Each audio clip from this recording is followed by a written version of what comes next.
Bonsoir tout le monde. Rebonsoir à ceux que j'ai pas encore salués.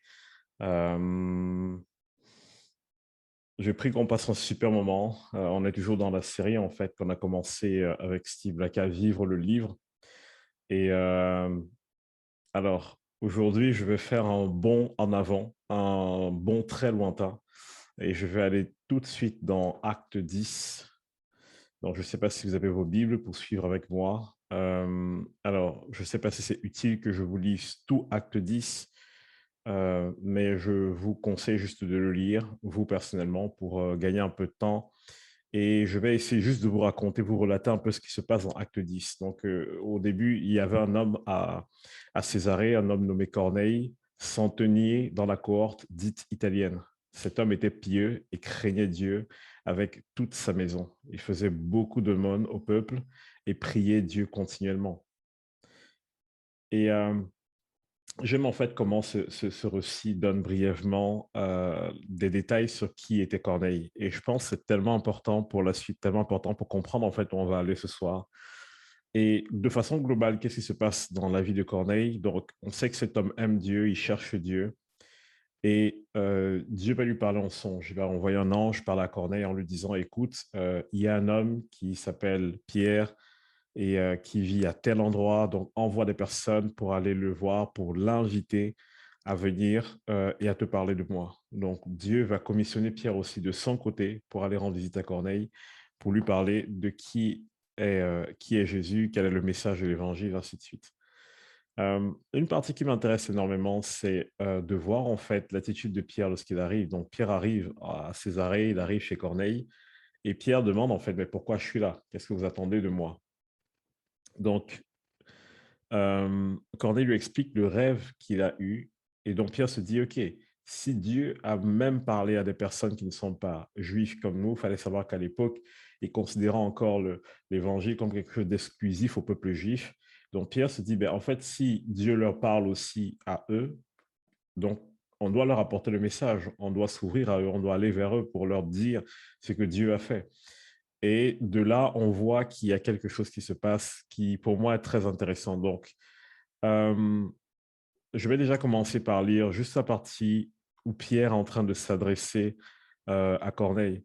Alors, Pierre, ouvrant la bouche, dit, en vérité, je reconnais que Dieu ne fait point acception de personne, mais qu'en toute nation, celui qui le craint et qui pratique la justice lui est agréable. Il a envoyé la parole aux fils d'Israël en leur annonçant la paix par Jésus-Christ, qui est le Seigneur de tous. Vous savez ce qui est arrivé dans toute la Judée. Après avoir commencé en Galilée, à la suite du baptême que Jean a prêché, vous savez comment Dieu a oint du Saint-Esprit et de force Jésus de Nazareth, qui allait de lieu en lieu, faisant du bien et guérissant tous ceux qui étaient sous l'empire du diable, car Dieu était avec lui. Nous sommes témoins de tout ce qu'il a fait dans tout le pays des Juifs et à Jérusalem. Ils l'ont tué et en le pendant au bois, Dieu l'a ressuscité le troisième jour et il a permis qu'il apparût non à tout le peuple, mais aux témoins choisis d'avance par Dieu, à nous qui avons mangé et bu avec lui, après qu'il fut ressuscité des morts. Et Jésus nous a ordonné de prêcher au peuple et d'attester que c'est lui qui a été établi par Dieu, juge des vivants et des morts. Tous les prophètes rendent de lui le témoignage que quiconque croit en lui reçoit par lui son reçoit par son nom le pardon des péchés. Le verset 44 dit ceci: Comme Pierre prononçait encore ces mots, le Saint-Esprit descendit sur tous ceux qui écoutaient la parole. Tous les fidèles circoncis, on parle ici principalement des Juifs et de ceux qui avaient déjà accepté Christ, tous les fidèles circoncis qui étaient venus avec Pierre furent étonnés de ce que le don du Saint-Esprit était répandu sur les païens. Alors, le titre de mon message d'aujourd'hui, c'est Attirer la présence de Dieu.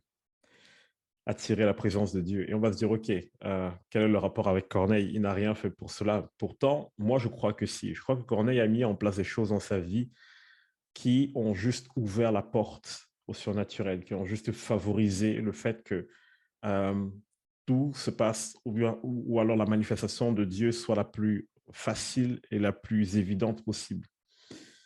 Mais allons étape par étape parce qu'il y a des choses intéressantes à voir. Déjà, je me suis posé une question en étudiant ce passage. Je me suis dit, Corneille a reçu de Dieu qu'il devait écouter Pierre. Pierre est venu, il a reçu de Dieu qu'il devait enseigner à Corneille. Il prêche l'évangile et le Saint-Esprit descend. C'est aussi simple que ça. Pas de soucis, pas de blocage, aussi simple que ça.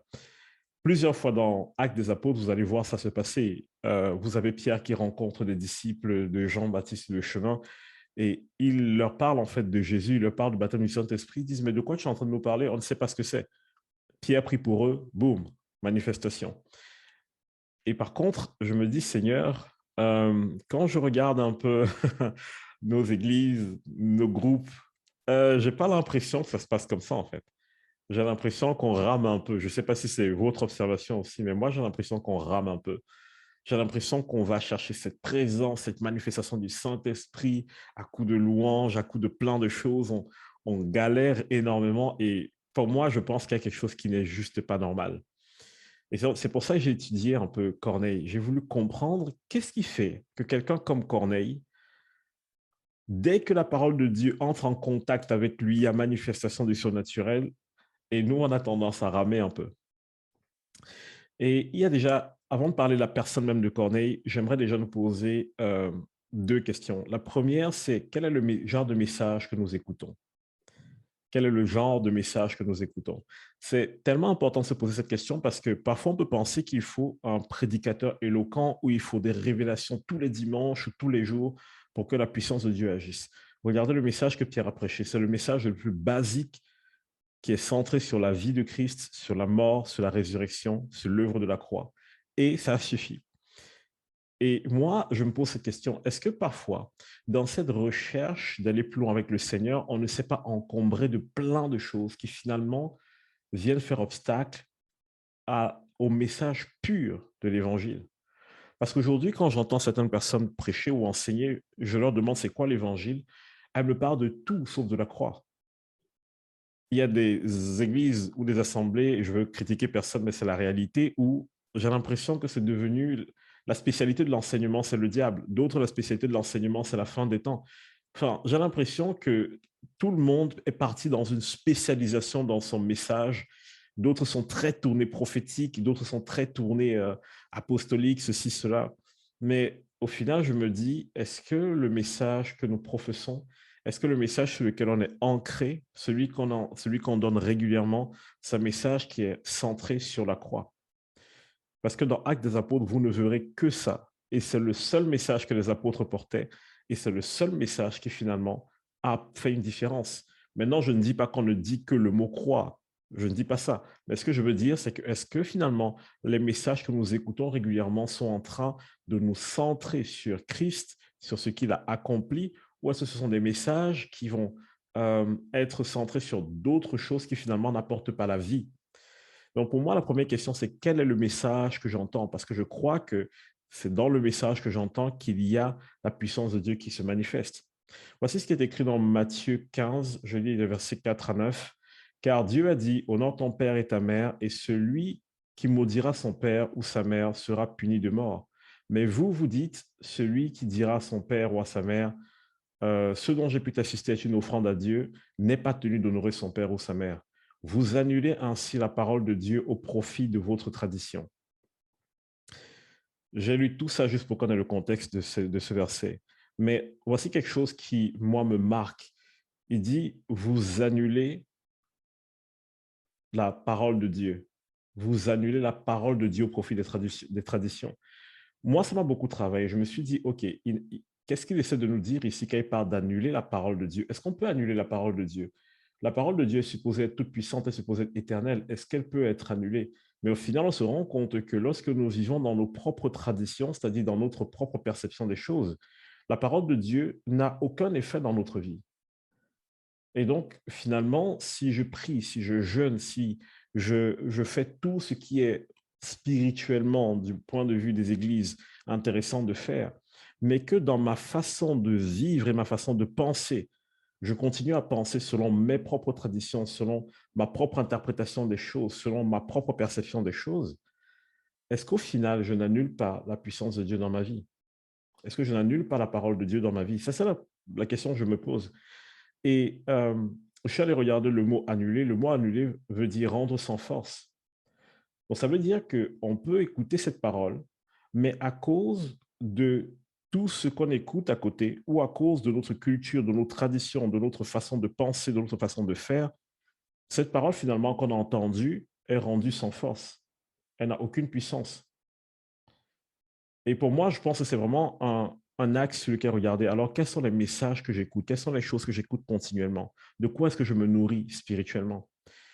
La deuxième chose, la deuxième question que j'ai envie de poser, c'est quel genre de message est-ce que vous professez? Est-ce que vous déclarez? Voici ce qui est écrit dans Romains 10:6. Mais voici comment s'exprime la justice reçue par la foi. Qui montera au ciel? Le Christ n'en est-il pas descendu? Ou bien, qui descendra dans l'abîme? Le Christ n'est-il pas ressuscité des morts? Je sais que cette phrase est extrêmement difficile à saisir, en fait, parce qu'on ne comprend pas toujours ce que l'auteur essaie de dire, mais je vais vous amener une lecture de la chose. C'est du moins comme ça que je l'ai comprise. Euh, En fait, ce que Paul essaie de nous dire dans ce passage, quand Paul nous parle de comment s'exprime la justice, Paul est en train de dire, faites attention au genre de questions que vous posez ou vous vous posez à vous-même. Comment est-ce que vous raisonnez? Au lieu de fixer votre attention sur le fait que Jésus est descendu du ciel, on fixe attention sur le fait que, ah, mais qui va nous permettre d'aller vers Dieu, qui va nous permettre d'aller. En fait, on est en train de se dire, mais Dieu est tellement loin, qui va faire en sorte que Dieu tourne son regard vers moi? Pourtant, Jésus est déjà descendu. Donc, la perception ici, qu'on voit dans la première question, c'est une perception de manque. On se dit, oh, j'ai envie que le Seigneur me touche, j'ai envie que le Seigneur soit là pour moi. Mais en fait, ce que Paul est en train de dire, c'est, vous devez plutôt prendre conscience du contraire. Jésus est déjà descendu, Jésus est descendu. Et c'est ça, en fait, la bonne question, c'est ça la perception, là où notre regard doit être fixé. Et l'autre question, il dit, ou bien, qui descendra dans l'abîme? Le Christ n'est-il pas ressuscité des morts? Je pense ici que c'est une invitation à arrêter de vouloir toujours aller en arrière, creuser, vouloir toujours comprendre le comment, le pourquoi. Ça n'aurait pas dû m'arriver, ça n'aurait pas dû être ceci. Seigneur, rends-moi ma jeunesse, rends-moi ceci. En fait, Jésus est ressuscité, il a déjà eu la victoire sur toutes ces choses-là. Et le regard n'est pas sur qu'est-ce que je dois mettre en place pour rattraper telle ou telle chose dans ma vie, mais plutôt fixer mon attention sur ce que Christ a déjà acquis, parce que Christ est déjà ressuscité, il a déjà eu cette victoire-là. Donc, ce que moi je vois derrière ces questions qui sont posées, c'est faites attention à comment vous vous posez la question. Si vous approchez la chose avec une attitude de manque, si vous êtes avec une déclaration de manque, je n'ai pas, je ne peux pas, je ne suis pas, ce sont ces choses en fait dont vous vous nourrirez dans votre vie. Mais quand vous prenez conscience de ce que Christ a déjà accompli, ça change totalement le paradigme. Et donc, si on continue toujours dans Romains 10, il dit, la parole de Dieu est tout près de toi. Elle est dans ta bouche et dans ton cœur. Cette parole est celle de la foi et c'est celle que nous annonçons. Et voilà pourquoi je posais cette question. Quelle est la parole, quel est le message que vous déclarez, que vous annoncez? Là, ce que Paul est en train de dire, c'est tu dois veiller juste à deux choses. À ce que la parole soit dans ton cœur et dans ta bouche. Donc, on parle ici de croire et de déclarer. Qu'est-ce que je crois? Sur quel fondement est-ce que je m'appuie dans ma vie de tous les jours? Et ensuite, qu'est-ce que je déclare? Quelles sont les paroles que je donne? Quelles sont les paroles que je libère? Plus loin, au verset 17, toujours dans Romains 10, il est écrit, ainsi la foi vient de ce qu'on entend, et ce qu'on entend vient de la parole de Christ. Ça renvoie à la première question que j'ai posée. Quel est le message que j'écoute? Si je n'écoute pas le bon message, est-ce que la foi dans mon cœur, du moins la foi en Christ, va être alimentée? Et si la foi en Christ n'est pas alimentée, la réponse, c'est que ce qui va sortir de mon cœur ne sera pas favorable à ma propre vie. Donc, il y a ces deux choses que je vois déjà de façon globale, bien ancrées dans Actes. La question du message que Pierre apporte et ce que Pierre déclare, ce qu'il y avait déjà dans le cœur de Corneille et dans le cœur des personnes. C'est-à-dire, ils étaient dans cette attente de recevoir de Dieu, de connaître Christ, d'être fixés sur l'œuvre de Christ. Maintenant, j'aimerais qu'on regarde d'un peu plus près l'attitude de Corneille, parce que je pense que c'est un peu ce qui nous concerne ce soir. Déjà, qui est Corneille? C'est vraiment intéressant de noter un peu qui est Corneille. On dit que Corneille, c'était un centurion. Alors, je me suis un peu intéressé à l'histoire romaine et je le dis en tant que connaisseur du dimanche, dont je ne suis pas du tout expert en histoire concernant Rome. Mais ce que je sais, c'est que les Romains étaient un peuple qui était extrêmement discipliné, c'est-à-dire qu'ils avaient des règles, ils avaient des stratégies, ils avaient des fonctionnements et des mécanismes très mécaniques. Par exemple, lorsqu'ils arrivaient dans une région et qu'ils venaient conquérir la région, tout de suite, ils allaient changer les étendards qui étaient sur les villes, ils allaient changer même l'architecture de la ville, ils allaient changer la langue, ils allaient changer ce qui est enseigné dans les écoles ou peut-être chez les scribes, en fait, ils arrivaient et ils transformaient radicalement la culture dans laquelle ils se trouvaient. De sorte que si un Romain partait de Rome et allait par exemple en Judée, en arrivant en Judée, il n'était pas dépaysé parce qu'il avait l'impression de retrouver exactement la même mentalité, la même architecture romaine à cet endroit. Donc le but de Rome lorsqu'il se déplaçait, c'était vraiment de tout emmener avec eux, exactement comme ça se faisait à Rome. Et donc, c'est grâce à ça que ça leur permettait de réussir à conquérir le monde à grande échelle. Parce que si dans le monde entier, vous avez la même langue, la même culture, la même façon de fonctionner, c'est extrêmement facile de gouverner. Et donc, au final, quand je regarde Corneille, qui est un centurion, je me dis donc que les centurions devaient avoir un entraînement spécifique. Ils devaient avoir une façon de penser bien spécifique, bien établie. Ils devaient avoir compris les mêmes choses, être allés aux mêmes écoles, ainsi de suite. Et pourquoi je vous parle de tout ça? Parce que on voit dans Luc 7 que Jésus s'adresse à un centurion. Et je ne sais pas si c'est le même. J'ai essayé de faire des recherches historiques pour voir. C'est vrai qu'on ne dit pas trop où Jésus était à ce moment-là, mais bon, on ne va pas dire que c'était Corneille ce moment-là, mais on sait que Jésus s'est adressé à un centurion. Et les centurions, de ce que j'ai vu, avaient cette compréhension extraordinaire de l'autorité. Et c'est cette compréhension de l'autorité qui a permis à ce centurion dans Luc 7 de comprendre la notion de l'autorité dont Jésus était investi. Donc je suppose que Corneille ici, la première des choses, c'était qu'il avait compris l'autorité de Jésus. Il comprenait ce que c'est que l'autorité, comme tous les centurions à son époque qui étaient entraînés pour le comprendre. Donc, il comprenait ce que c'est qu'une autorité. Donc, je présume juste que Corneille avait compris l'autorité que Christ avait. Donc, je pense que la première vertu qu'on peut donner à Corneille, c'est de comprendre l'autorité de Christ. C'est aussi quelque chose que je souhaite pour le corps de Christ, pour chacun d'entre nous, comprendre l'autorité de Christ. Comprendre en fait ce que Christ veut dire lorsqu'il nous dit tout pouvoir m'a été donné dans le ciel et sur la terre. Tout pouvoir, tout pouvoir. J'ai l'impression que parfois, on lit, on se dit waouh, c'est tellement extraordinaire, Jésus devait être puissant. Et après, dans notre façon de vivre, on ne vit pas toujours selon ce qu'on vient de lire. Mais moi, je trouve ça extraordinaire ici que juste parce que Corneille avait compris quelle était l'autorité dont Christ était investi, quelque chose, en fait, il avait préparé sa vie à recevoir quelque chose. Il s'était déjà mis dans une disposition où il pouvait attirer la présence de Dieu. La deuxième chose que j'aime concernant Corneille, c'est que Corneille, la Bible dit qu'il était pieux. Et quand on regarde pieux, ce que veut dire être pieux, si on va dans les profondeurs des profondeurs, ça veut tout simplement dire vivre dans l'adoration. Corneille, c'était une personne qui vivait dans l'adoration. Ça veut dire que c'est quelqu'un qui était tout le temps dans cette posture où il cherchait la face de Dieu, il vénérait Dieu, il contemplait Dieu. Corneille poursuivait en fait Dieu de tout son cœur.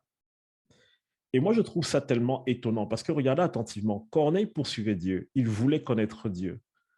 Mais étrangement, vous voyez que ce n'est que plus tard que Pierre vient lui amener la révélation de la croix. Donc, vous voyez ici que ce n'est même pas une question de la connaissance que Corneille avait sur l'Évangile, c'est une question de cœur. Son cœur était déjà tourné et disposé pour poursuivre Dieu pleinement. Donc, je pense que c'est quelque chose en tant que chrétien qu'on devrait essayer de développer de toutes nos forces, poursuivre Dieu pleinement. Ensuite, on voit le fait que Corneille faisait des aumônes.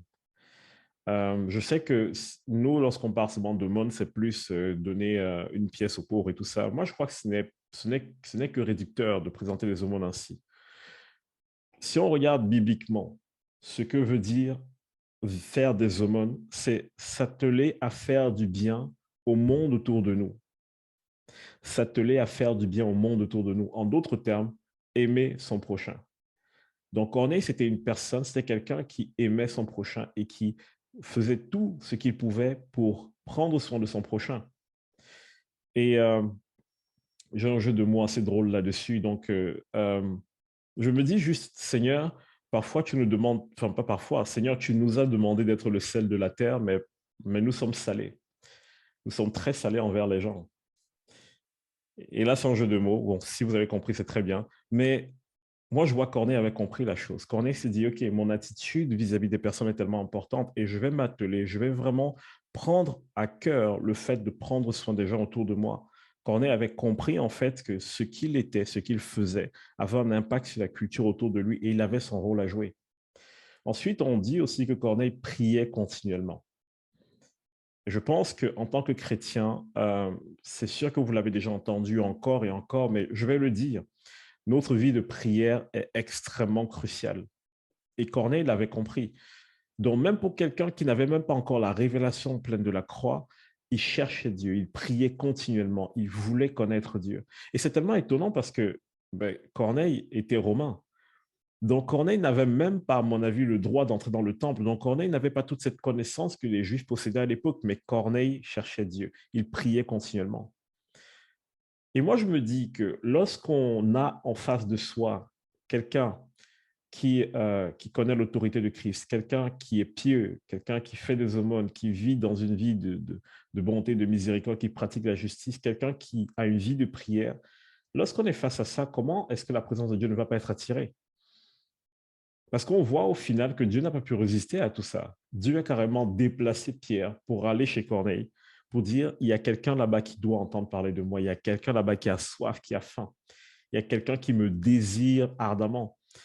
Et je me demande, est-ce que nous allons développer cette soif, cette faim dans notre vie, dans ce que nous sommes, dans ce que nous faisons, de sorte que Dieu se dise, lui, je ne peux pas le louper avec ma présence. Lui, je vais manifester ma présence. Je vais envoyer des gens pour lui parler encore de moi. Je vais tout faire pour être présent. Je vais tout faire pour qu'il sache que je suis là. Je vais me manifester puissamment à lui. Est-ce que nous allons, dans notre façon de vivre, établir un autel sur lequel Dieu va juste venir déverser son feu? Moi, c'est comme ça que je vois les choses. Et il y a une dernière caractéristique que j'ai aimée chez Corneille, c'est que Corneille était docile. On pouvait lui enseigner des choses. Parce que lorsque Pierre arrive, on voit qu'il y avait déjà une atmosphère d'attente. Ils étaient déjà positionnés dans cette attente. Ils voulaient recevoir quelque chose. Je suppose que, voilà, il est un centurion. Ça veut dire qu'il dirige quoi, une centaine de personnes. Donc, Corneille devait avoir une certaine autorité, un certain pouvoir en Israël. Et il devait avoir une maison des serviteurs. On parle même des serviteurs qui étaient avec lui. Donc, Corneille, avec toutes ces personnes, mais Corneille a dit, OK, tout le monde, stop, on s'arrête. Il y a quelque chose d'important à vivre. Vous venez tous ici entendre ce message. Corneille a créé cette atmosphère d'attente. Est-ce que nous sommes dans une posture où nous créons cette atmosphère d'attente? Tout ce que je suis en train de dire, c'est vraiment pour nous inciter à être dans ce positionnement continuel, de se dire, Seigneur, je te rends grâce pour ce que j'ai déjà reçu de toi. Mais mon cœur va te poursuivre parce que je veux attirer ta présence. Je veux vivre dans cette présence. Je parle ici d'une présence manifeste parce que Dieu n'est pas perdu. Hein. Dieu est bien avec nous tous les jours jusqu'à la fin. Mais on veut vivre dans cette présence manifeste. On veut vivre cette présence où je pense que les gens viennent chez nous et les gens ressentent juste la paix. Les gens disent, mais cette maison, elle est différente. Qu'est-ce qui se passe ici? Il y a un truc qui est différent. Moi, ça m'est arrivé il y a une dizaine d'années de cela. Je suis allé chez un couple, je suis rentré chez eux, j'ai eu l'impression que tous mes problèmes se sont envolés. La présence de Dieu qui régnait dans la maison, c'était juste impressionnant. Et moi, je rêve de ça, en fait, dans ma propre maison, je rêve de ça. Dans l'église, je rêve dans notre assemblée, Paris Évangile, je rêve de ça. Dans la ville de Paris, je rêve que les gens arrivent, ils aient l'impression, dès qu'ils entrent, qu'il y a juste une autre atmosphère qui règne dans l'endroit. Et moi, je crois que toutes ces choses que Corneille a mis en place dans sa vie ou dans sa façon d'être ont juste créé l'autel pour que Dieu vienne juste déposer la cerise sur le gâteau. C'est juste extraordinaire. Et donc, j'ai dit tout à l'heure que Corneille était enseignable. C'est un mot que j'ai inventé, ça n'existe pas dans le dictionnaire, mais Corneille, il se laissait enseigner. À quel point est-ce que nous nous laissons enseigner? Est-ce que lorsque nous sommes en train de lire la parole, nous laissons la parole nous parler ou alors nous essayons de nous justifier? Ou alors peut-être nous utilisons la parole pour justifier nos propres points de vue. Il y a un enseignant que j'aime beaucoup qui a dit un truc qui m'a marqué. Il a dit, vous savez, si vous voulez utiliser la parole de Dieu pour justifier les pires atrocités de la terre, vous pouvez. On peut prendre cette Bible et justifier n'importe quoi avec. Mais ce qu'il a dit qui est extraordinaire, c'est que c'est encore plus difficile de laisser cette parole nous façonner. Et je crois que c'est souvent là le combat, de laisser la parole de Dieu nous façonner. Or, Corneille avait un cœur docile. Et donc, Corneille laissait cette parole le façonner. Et donc, je crois que si on veut vivre le livre, il y a des choses que nous ne pouvons, dont nous ne pouvons pas faire l'économie dans notre vie. La piété, la bonté, la vie de prière et le fait d'être docile. Ce sont des choses dont on ne peut pas se passer dans notre vie, dans notre style de vie quotidienne. Et moi, je pense que Corneille, sans même connaître les Écritures, je ne suis pas sûr que quelque part dans la Bible, on dise que Corneille connaissait les Écritures, mais sans même connaître tout le détail des Écritures, Corneille était en train de vivre ce que Michée, le prophète Michée avait dit. Dans Michée 6,8, voici ce qui est écrit. On t'a fait connaître, ô homme, ce qui est bien et ce que l'Éternel demande de toi. C'est que tu pratiques la justice, que tu aimes la miséricorde et que tu marches humblement avec ton Dieu. Michée a résumé la vie chrétienne. Que tu aimes la justice, que tu pratiques la justice, pardon, que tu aimes la miséricorde et que tu marches humblement avec ton Dieu. Et lorsqu'on regarde la vie de Corneille, on se rend tout simplement compte que Corneille vivait déjà ce style de vie. Et c'est tellement extraordinaire. Je comprends pourquoi Jésus était subjugué lorsqu'il voyait des personnes comme des Romains ou des Samaritains qui croyaient tellement en lui. Parce que Jésus se disait, mais ils n'ont pas tous nos enseignements, ils n'ont pas la Torah, ils n'ont pas tous ces livres, mais ils ont cette foi inébranlable. Ils ont réglé leur vie de sorte que ils sont juste prêts à recevoir leur miracle, à laisser Dieu entrer et Dieu se déposer dans leur vie. Et je crois que c'était vraiment le cas de Corneille. Et voici ce qui est écrit dans 2 Pierre 1, verset 3. Comme sa divine puissance nous a donné tout ce qui contribue à la vie et à la piété au moyen de la connaissance de celui qui nous a appelés par sa propre gloire et par sa vertu. C'est un bout de phrase. Moi, ce qui m'intéresse ici, c'est le fait qu'on parle de la divine puissance qui nous a donné tout ce qui contribue à la vie et à la piété. On voit ici que Corneille avait dans sa façon de vivre quelque chose qui était réglé pour que, quelque chose qui était favorable pour que la présence de Dieu vienne juste se manifester. Et Pierre nous assure quelque chose pour vous et moi qui sommes déjà chrétiens, qui avons déjà cru en Jésus, qui l'avons accepté comme Seigneur et Sauveur. Pierre nous dit qu'en fait, Dieu a déjà mis à disposition la puissance nécessaire qui nous permet à nous de vivre le style de vie qu'il veut, c'est-à-dire cette vie, euh, euh, je ne vais pas dire immaculée, mais on va dire cette vie consacrée à Dieu, mais aussi cette piété, cette façon de fonctionner avec le Seigneur. Et il dit derrière que cela est lié à quoi? À la connaissance de celui qui nous a appelés à sa propre gloire. Donc, on voit qu'il y a ici toujours une notion de connaître Dieu, une notion de connaître. Donc, regardez attentivement, la vie de Corneille était prête, elle était favorable pour que la présence de Dieu se manifeste. Tout ce qui lui manquait, c'était la connaissance. Et moi, j'ai envie de dire aujourd'hui que nous avons cette grâce d'avoir la puissance qu'il faut à disposition pour vivre une vie de piété, la vie dont Michée 6,8 parle.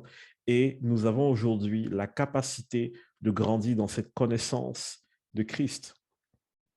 Donc, juste pour terminer, pour résumer, moi, je ne présente pas les choses aujourd'hui comme un reproche ou bien quelque chose qui doit vous mettre mal à l'aise, mais plutôt quelque chose qui doit vous encourager. Parce que moi, en lisant ce passage, je me suis rendu compte, en fait, de la simplicité pour attirer la présence de Dieu. Je me suis rendu compte à quel point c'était extrêmement simple, accessible pour n'importe qui, que vous connaissiez bien la parole ou pas du tout. Du moment où vous vivez le même style de vie que Corneille, quand la présence de Dieu arrive dans votre vie, c'est impossible qu'elle ne s'établisse pas et qu'elle ne demeure pas. Et donc, moi, je suis extrêmement convaincu. Aujourd'hui, je ne pourrais pas prendre le temps de vous expliquer d'où vient cette conviction, mais en lisant Acte 4, on le voit aussi, mais j'ai vraiment cette conviction dans mon cœur que les personnes qui vivaient ce style de vie avaient une rencontre extraordinaire avec Dieu.